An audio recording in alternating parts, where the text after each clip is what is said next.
વિદ્યાર્થી મિત્રો, આજે આપણે 12મા નંબરનો પાઠ પરમાણુ શીખવાડીશું. આ પાઠ બહુ સરળ છે. આના પછીનો ન્યુક્લિયસનો પાઠ આવે, પરમાણુ પછી ન્યુક્લિયસ. અને તમે મારી આ ચેનલ જો સબસ્ક્રાઇબ ન કરી હોય હજુ સુધી તો સબસ્ક્રાઇબ કરો અને બેલ આઇકન પર ક્લિક કરો, જેથી મારા નવા વિડીયોનું નોટિફિકેશન તમને સતત મળતું રહે. અને જો તમને આ વિડીયો પસંદ આવે તો નવા વિદ્યાર્થીને શેર કરી અને લાઈક કરો. તો પરમાણુ 19મી સદી સુધીમાં પરમાણુ અધિતર્કાવ્યો અને વૈજ્ઞાનિકોને ખબર પડી કે દ્રવ્ય શાનું બનેલું છે, કે પરમાણુનું બનેલું છે.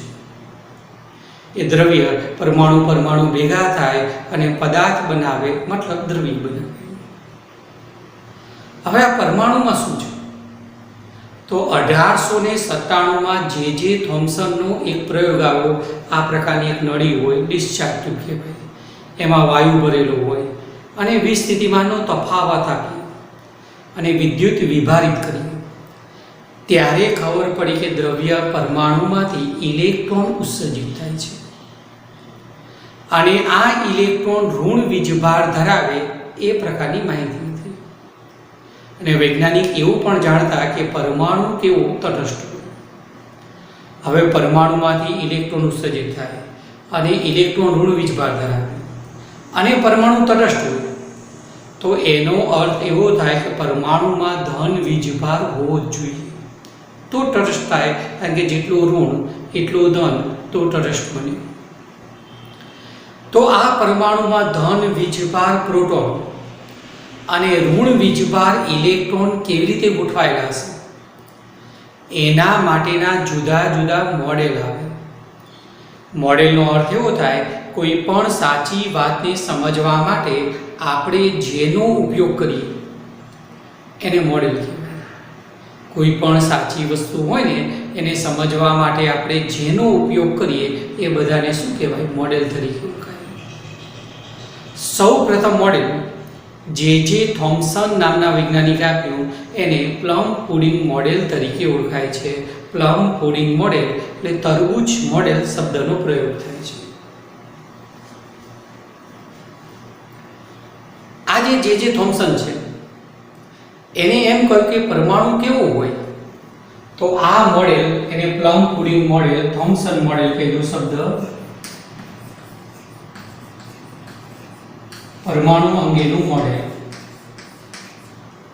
એને કહ્યું કે પરમાણુમાં આ રીતે વિતરિત હોય, ધન વીજભાર આમ એક સરખી રીતે વિતરિત,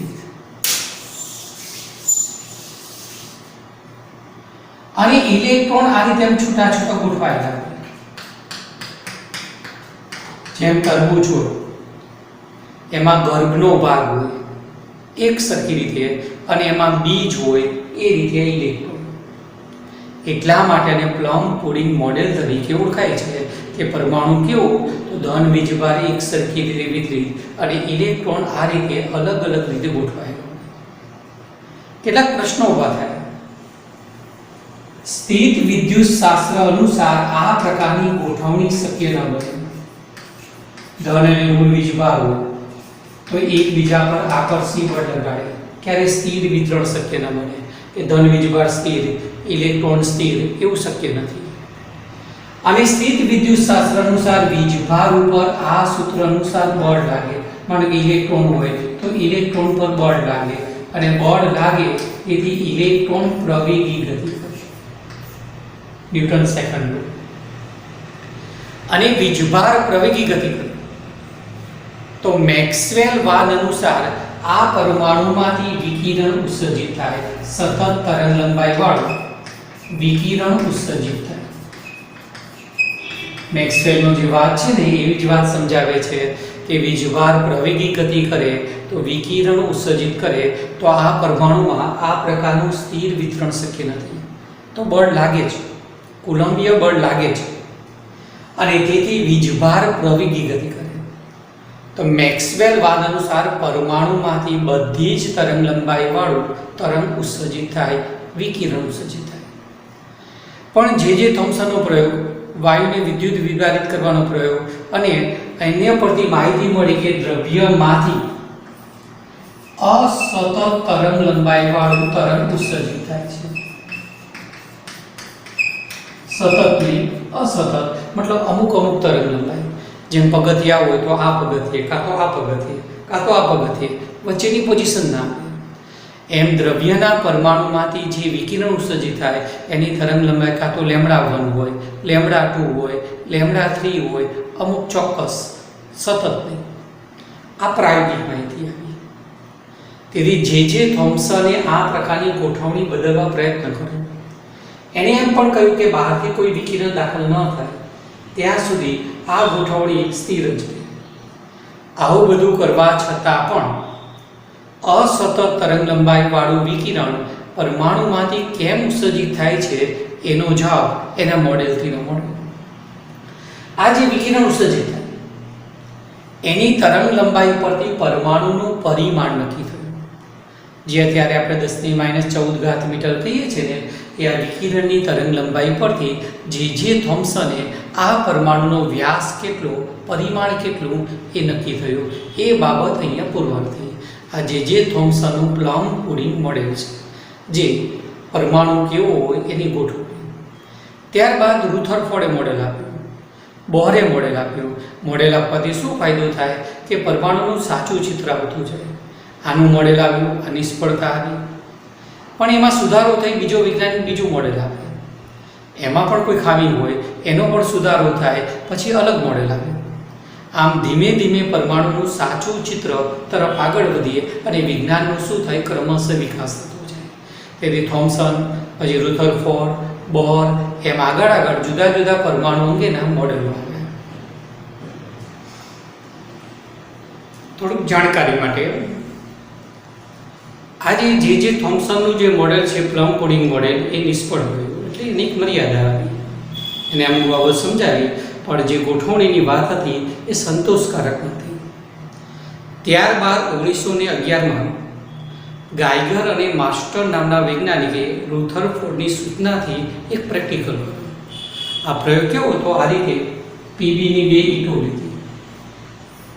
આ જાણકારી માટે છો, એટલા માટે ખાલી સમજ આપું છું તમને. આલ્ફા કણનો મારો કરો. અહીંયા સોનાની પાતળી વરખ હતી, એકદમ પાતળી ફોઇલ, 2.1 × 10⁻7 મીટર હોય ને એટલી જાડાઈની, જાણે એક પરમાણુની ગોઠવણી. આ આલ્ફા કણ 5.5 MeV ઉર્જાવાળા આલ્ફા કણનો મારો કરો.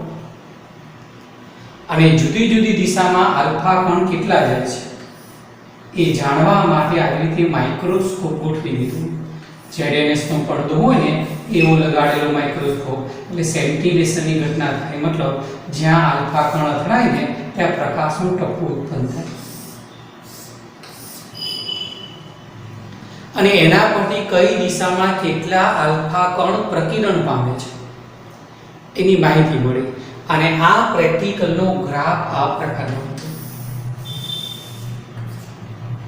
0 થી 20. અહીંયા 10⁵ થઈ ગયું, 10⁶. આ આલ્ફા કણની સંખ્યા છે. અને આ પ્રકિરણ કોણ છે, પ્રકિરણ કોણ એટલે ગતિમાન કેટલો ચલિત થાય એ. આલ્ફા કણ આમથી આમ જતો હોય તો એની દિશા છે કેટલી ચલિત થાય છે. આ ગ્રાફ આવો, અને ગ્રાફ પરથી કેટલાક પોઈન્ટ આવે કે મોટા ભાગના આલ્ફા કણનો પ્રકિરણ કોણ કેવો, નાનો, 10 એટલે કે 15 ડિગ્રી જેટલો પ્રકિરણ કોણ હોય, ત્યારે આલ્ફા કણની સંખ્યા એપ્રોક્સિમેશન 10⁵. આવી પ્રાયોગિક માહિતી આવી.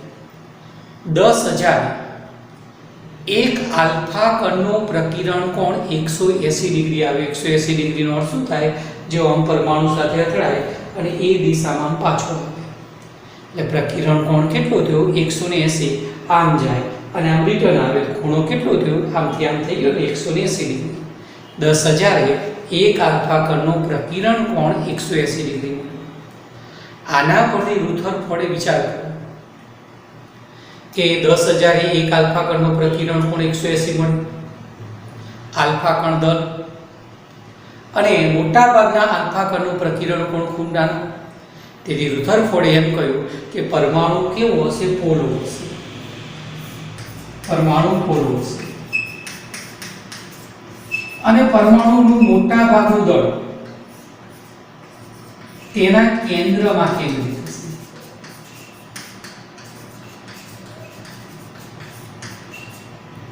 અને આલ્ફા કણ ધન વીજભાર ધરાવે તો આ કેન્દ્રય ધન ધરાવે અને કુલમ્બનો નિયમ એપ્લાય કર્યો અને 180 ડિગ્રી પ્રકિરણ કોણ જોઈએ તો ધન વીજભાર કેન્દ્રમાં વિચારવો પડે.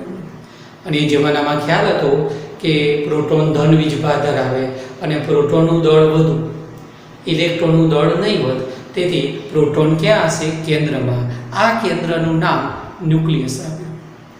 અને જે રીતે સૂર્યમંડળની અંદર બધા ગ્રહ સૂર્યની આજુબાજુ ફરે છે, જે કેપ્લરની વિચારધારા છે, એ જ પ્રમાણે આને પણ વિચાર કર્યો કે આ જે ન્યુક્લિયસ છે એની આજુબાજુ ઇલેક્ટ્રોન કક્ષીય ગતિ કરતા હોય. જેમ ગ્રહ સૂર્યની આસપાસ પરિભ્રમણ કરે એમ ન્યુક્લિયસની આસપાસ ઇલેક્ટ્રોનની કેવી ગતિ? કક્ષીય. આમ પરમાણુનું બધું જ દળ ક્યાં હશે? કેન્દ્રમાં, જેને ન્યુક્લિયસ કહેવાય. અને ઇલેક્ટ્રોન કેવી ગતિ કરે? આ ન્યુક્લિયસની આસપાસ વર્તુળાકાર માર્ગે ગતિ કરે. આ પ્રમાણે રુથરફોર્ડે પોતાનું મોડેલ આપ્યું.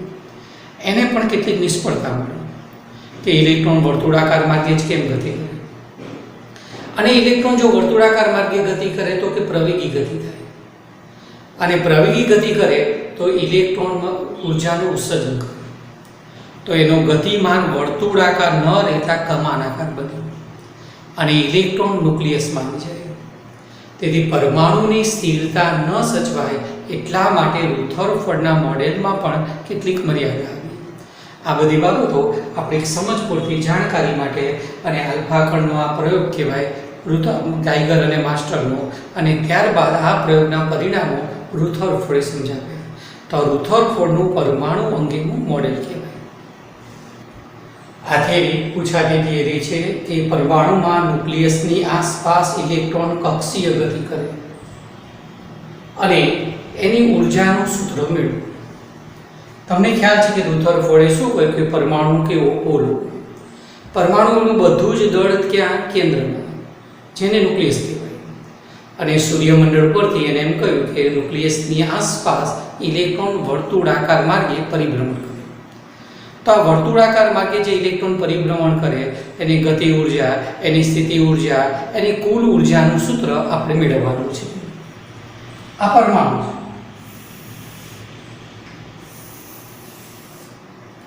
આ ન્યુક્લિયસ, આ ઇલેક્ટ્રોન કક્ષીય ગતિ કરે છે.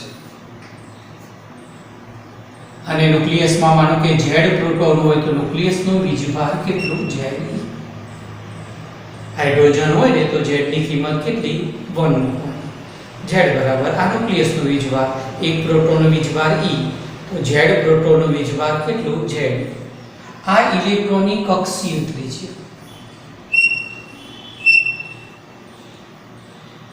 હવે તમને ખ્યાલ છે કે ઇલેક્ટ્રોન વર્તુળાકાર માર્ગે પરિભ્રમણ કરે તો ઇલેક્ટ્રોન પાસે શું હોય? કેન્દ્રગામી બળ.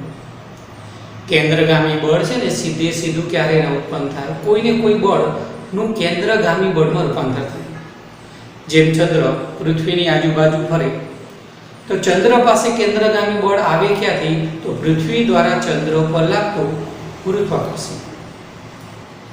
એમ અહીંયા ઇલેક્ટ્રોન ગતિ કરે તો ઇલેક્ટ્રોન પાસે કેન્દ્રગામી બળ આવે ક્યાંથી? કે ન્યુક્લિયસ દ્વારા ઇલેક્ટ્રોન પર લાગતું કુલંબીય બળ, વિદ્યુત બળ, એનું શામાં રૂપાંતર થાય? કેન્દ્રગામી. એમ ચુંબકીય ક્ષેત્ર હોય અને કોઈ વીજભાર લંબ રૂપે દાખલ થાય અને વર્તુળાકાર માર્ગે ગતિ કરે તો ત્યાં કેન્દ્રગામી બળ કોણ આપે? તો કે ચુંબકીય. તો અહીંયા ઇલેક્ટ્રોનને કેન્દ્રગામી બળ આપશે વિદ્યુત બળ. કેન્દ્રગામી બળ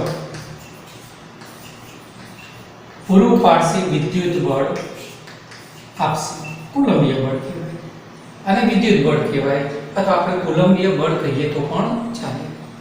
કેન્દ્રગામી બળનું સૂત્ર કયું? mv²/r. આ હાઇડ્રોજન પરમાણુ છે જે Z બરાબર 1 લેવું છે. અને કુલંબીય બળનું સૂત્ર કે પૂરો ન્યુક્લિયસનો વીજભાર કેટલું? Z બરાબર 1 લઈ લીધો, તેથી ન્યુક્લિયસનો વીજભાર E.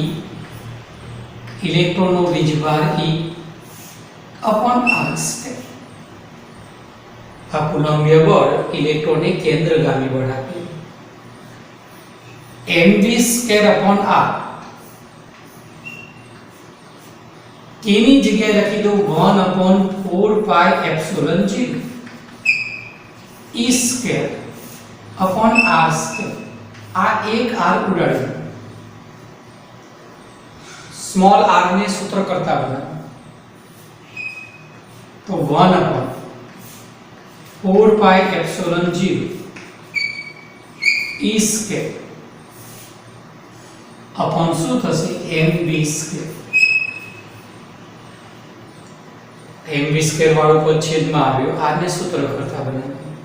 આ જે પદ આવ્યું ને એને શું કહેવાય ઇલેક્ટ્રોનની કક્ષીય ત્રિજ્યાનું સૂત્ર કહેવાય. r બરાબર 1/4 પાઈ epsilon 0 e square upon me square ઇલેક્ટ્રોનની કક્ષીય ત્રિજ્યા અને સમીકરણ નંબર 1 આપી દીધું. હવે આ ઇલેક્ટ્રોનની ગતિ ઊર્જાનું સૂત્ર મેળવો તો તમે જાણો છો કે ગતિ ઊર્જા બરાબર શું લખાય k બરાબર 1/2 mv સ્ક્વેર. તો k અહીંયા એક આ તો ઉડાડી દીધો તો mv સ્ક્વેર ની જગ્યાએ આ પર લખી શકાય e સ્ક્વેર upon r ત્યાં મૂકી દીધું તો 1/2 mv સ્ક્વેર ની જગ્યાએ લખી દો 1/4 પાઈ epsilon 0 e square upon r. આમ ગતિ ઊર્જાનું સૂત્ર થયું 1/8 પાઈ epsilon 0 e square upon r. આને સમીકરણ નંબર 2. ઇલેક્ટ્રોન વર્તુળાકાર માર્ગે ગતિ કરે કક્ષીય ગતિ તો કેન્દ્રગામી બળ કોણ આપે વિદ્યુત બળ. આ વિદ્યુત બળ કુલંબીય બળ કે ન્યુક્લિયસનો વીજભાર જો ન્યુક્લિયસમાં z પ્રોટોન હોત તો z લખત પણ અહીંયા હાઇડ્રોજન છે એટલે z બરાબર 1. અન્ય કોઈ પરમાણુ હોત તો આપણે z લખત અને z ની જે કિંમત ગુણ્યા ઇલેક્ટ્રોનનો વીજભાર છેદમાં અંતરનો બળ. આ આવ્યું ઇલેક્ટ્રોનની કક્ષીય ત્રિજ્યાનું સૂત્ર આવ્યું. ઇલેક્ટ્રોનની કક્ષીય ત્રિજ્યા ગતિ ઊર્જાનું સૂત્ર 1/2 mv સ્ક્વેર. mv સ્ક્વેર ની કિંમત ત્યાં મૂકી દીધી. આ ગતિ ઊર્જાનું સૂત્ર. આ ઇલેક્ટ્રોનની સ્થિતિ ઊર્જાનું સૂત્ર. સ્થિતિ ઊર્જા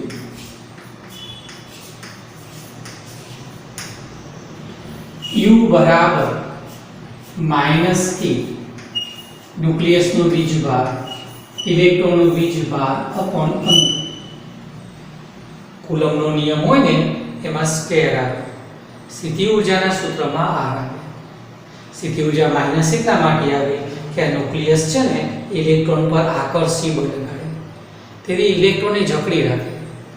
એટલા માટે સ્થિતિ ઊર્જા વાળું પદ કેવું માઈનસ આવે. હંમેશા આ પ્રકારનું સૂત્ર તમારે આવતું હોય F માઈનસ સ્થિતિ ઊર્જાનું અંતરની સાપેક્ષમાં વિકલન. આ dr વાળું પદ આ બાજુ આવે બરાબર -b. બંને બાજુ સંકલન તો સંકલન -d બરાબર સંકલન f dr તો -e બરાબર સંકલન f dr માઈનસ નિશાની આ બાજુ. આમ કોઈ પણ પદાર્થ રજકણ વીજભાર બળ ક્ષેત્રમાં હોય અને ક્ષેત્ર એને જકડી રાખતું હોય તો હંમેશા એની સ્થિતિ ઊર્જા માઈનસ. માનો કે આ ટેબલ છે પૃથ્વીના ગુરુત્વાકર્ષી ક્ષેત્રમાં છે અને આ ક્ષેત્ર એને જકડી રાખે છે તેથી એની સ્થિતિ ઊર્જા કેવી માઈનસ. આ વાત વીજભાર માટે કોઈ પણ વસ્તુ માટે ચાલે.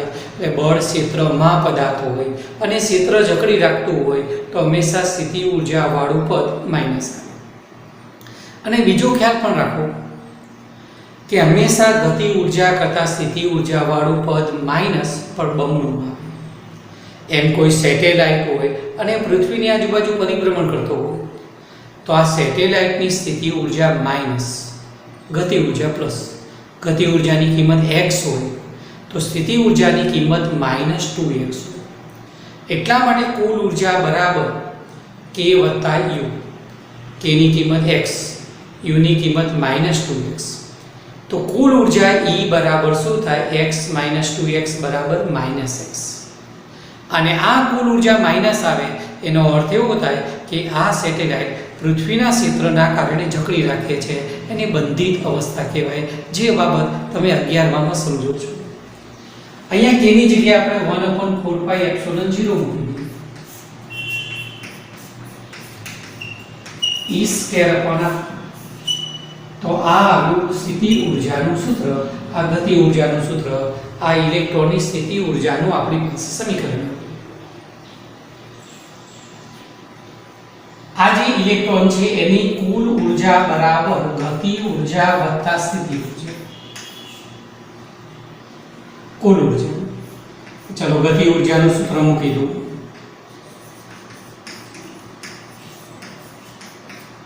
One upon 8πε0 E square upon r.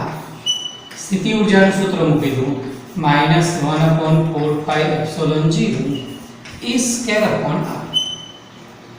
આ બંનેમાંથી કોમન કાઢો 1 अपॉन આ કોમન કાઢ દો આપણે. ચલો આ પદ કોમન કાઢી દઈએ તો શું 1/4πε0 E square upon r common કૌંસમાં 1/2 -1.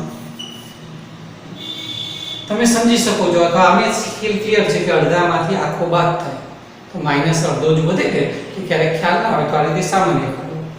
હવે 1/2 માંથી 1 બાદ થઈ જાય એટલે -1/2 વધે તો -1/2 વધ્યા એ આ બે સાથે ગુણી નાખો અહીંયા 4 સાથે તો 8πε0 E સ્ક્વેર અપોન r. આવી કુલ ઊર્જાનું સૂત્ર. આમ કુલ ઊર્જાનું પદ માઈનસ આવ્યું એનો અર્થ એવો થાય કે આ જે ન્યુક્લિયસ છે એ ઇલેક્ટ્રોનને જકડી રાખે છે. જો આટલી પ્લસ ઊર્જા મળે તો એ ઇલેક્ટ્રોનનું આયનીકરણ થઈ જાય, મતલબ કક્ષામાંથી ક્યાં જતો રહે? અનંત કક્ષામાં જતો રહે, બહાર જતો રહે. એટલે કોઈ પણ ઇલેક્ટ્રોનને કક્ષામાંથી બહાર નીકળવું હોય તો આ સૂત્ર અનુસાર જે ઊર્જા માઈનસ મળતી હોય એટલી પ્લસ ઊર્જા આપવામાં આવે તો એ ઇલેક્ટ્રોન કક્ષામાંથી બહાર આવે. તેથી કુલ ઊર્જા માઈનસ છે ને એ ઇલેક્ટ્રોનની બંધિત અવસ્થા બતાવે. આટલી માઈનસ એ જકડી રાખે છે ન્યુક્લિયસમાં ધન વીજભાર, ઇલેક્ટ્રોનનો ઋણ.